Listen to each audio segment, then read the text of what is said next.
আসসালামু আলাইকুম। তো এখন আমাদের টিম মেম্বার সবাই আসা পড়ছে এই জায়গায়।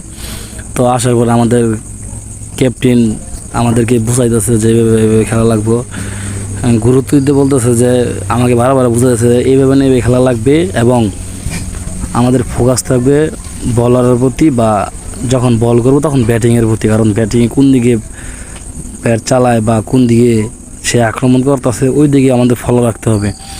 বারবার ক্যাপ্টেন শুধু আমাদেরকে বুঝাইতেছে যে এইভাবে করার লাগবো, এইভাবে করার লাগবো।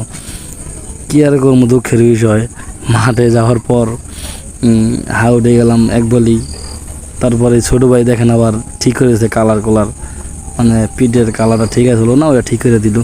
তারপর এমনি অনেক কিছুই এখন অন্য ভিডিওতে আপনাকে বিস্তারিত। হ্যালো গাইস, আমরা এখন যাচ্ছি খেলার জন্য মাঠে। ব্যাট করার জন্য প্রস্তুত, সরাসরি মাটি কামিয়ে মেরে দিয়েছেন আমাদের সেই গোল আকর্ষণ।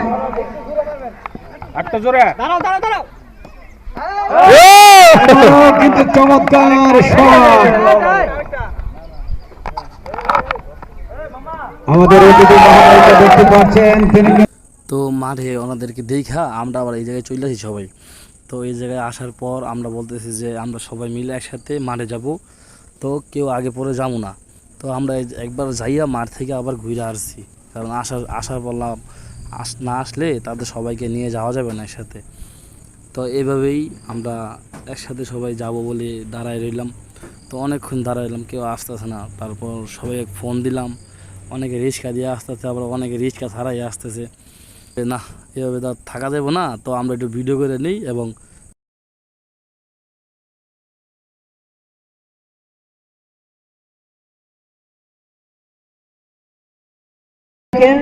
এই প্রত্যেকটা নারী পুরুষকে, শিশু বাচ্চাকে আমি মনের অন্তঃস্থল থেকে ভালোবাসি।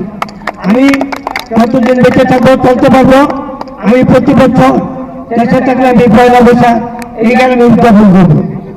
এই গ্রামের মানুষকে আমরা আনন্দিত পেলে আমি খুশি। আর এই গ্রামের দর্শক বলতে কি, নারী পুরুষ সবাই এলাকায় খেলা দেখে এরকম আনন্দ, মেয়েরা খুব খুশি হয়।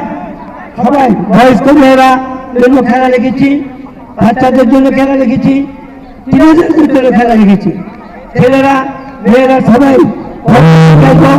আমি এই আনন্দটা আমি সারা বাংলাদেশে আমরা ফেসবুকের মাধ্যমে, ইউটিউবের মাধ্যমে আমরা ছড়াই দিব। একটি আনন্দ পরিবেশে আমাদের এই পয়লা বৈশাখ